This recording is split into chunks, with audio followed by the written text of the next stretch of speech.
Man, first of all, I'd like to appreciate you guys, first of all, coming here, taking the time out. And I just want to say a couple of thanks. Number one, to obviously Coach Mike Sanford for, reaching out and giving me this beautiful opportunity to come back to the Hill and coach from football and be the defensive coordinator here. Todd Stewart, also believing in me, and, obviously him and Mike collaborating together and get me back here. And I'm just excited, kind of ready to get things going. Right now it's just a bunch of recruiting going on, and, we just finished a campus tour. It's my second campus tour, so I was trying to get out of it, but it didn't quite work. But Mike said, no, come on, let's make sure we get another tour. It's been 6 years, so.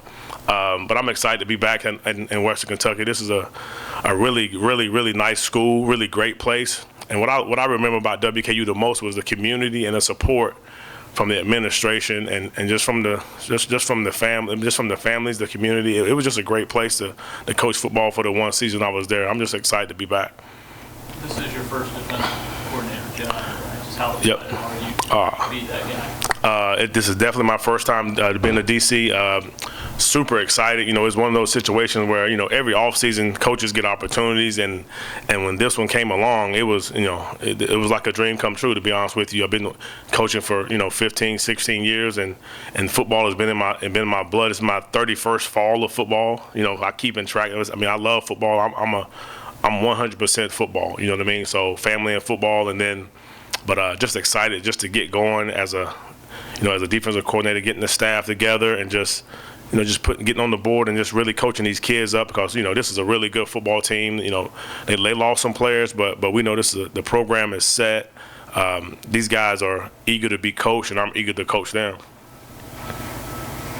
Clayton, is it kind of a balance between, you touched just a little bit on recruiting, and obviously I'm not asking about specific targets, but is it a balance between, obviously recruiting is so hectic right now, but also you're trying to get familiar with and get to know the guys you're going to be coaching next year that are coming back? Is that kind of a challenging balance?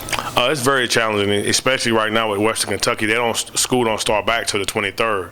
So, right now it's just all text messaging, phone calls, following each other on Twitter, just trying to get to know each other, trying to put names with faces.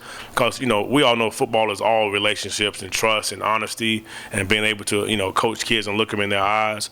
But, yes, it's definitely a balance right now. In the recruiting part, it's the same thing. So guys came from different schools, bringing prospects that they had at other schools. Now we're trying to merge those guys together. The previous staff did a really good job of building a class, giving us a foundation to work off of. So now, we're just trying to merge, 9 different assistants, the previous staff, and trying to go out and sign the best possible class that we can possibly sign coming up here in 2017 in February. Do you foresee a 4-3 base, or will be dictated upon the personnel that you bring in? Yeah, I always said whenever I do get the opportunity, because I have transitioned to schools, and you go in there with this scheme, and then you see the players, and it's not going to fit. So I am, everywhere I've been, it has been 4 down. But, there's four down fronts with 3 linebackers. There's 4-2-5s. And there's also 3-4, kind of what they did last year, So, and there was a solid defense last year. They had games where things kind of got, didn't go their way defensively. But for the most part, I thought they were solid based off the stats and some of the film that I've seen. But philosophy-wise, just defense-wise, it's definitely going to be a 4-down front. And whether it's 4-3 or 4-2-5 or and a lot of mixed different fronts, and just to keep guys off balance. You never want people to know really what you're doing defensively. But definitely that's going to be the foundation. It starts up front, number one. You mentioned being here in 2010. What's your take on the growth of this program? It's been kind of astronomical, really. I'm always a fan of places that invested in me. Number one, to start with, obviously, with the people that invested in me, the school, and then the football program. In my little room that I have at home where my trophies are, my footballs are, I still have the WKU first Division I football win. I think we was at Louisiana Lafayette, 54-10. I'm thinking that was the score. Could be wrong, but I know that was the first true win that we had with Coach Taggart, and now to where they are back-to-back champs. Bowl games, guys getting drafted, guys are number 3 on Mel Kiper's board. I'm proud of the program because, they invested in me, so I've always watched their scores, kept in touch with the Hilltoppers, and if I knew somebody here, I know some previous coaches, former players, we still talk. It was a special year in 2010. It was kind of like, Coach Taggart came back, and you know how it was. So, but it was a tough year, obviously. But we had some good players like Bobby, K1. It was a really good time. So I've always keep in touch with the Hilltoppers, man. But I'm very proud of what they've done. That's going to be the first thing I tell those players, is that number one, congratulations on what you guys have accomplished. You guys did it because you guys put in the work, and you guys have reaped the benefits for it. You guys feel like that first year with that staff kind of laid the foundation for what's happened here?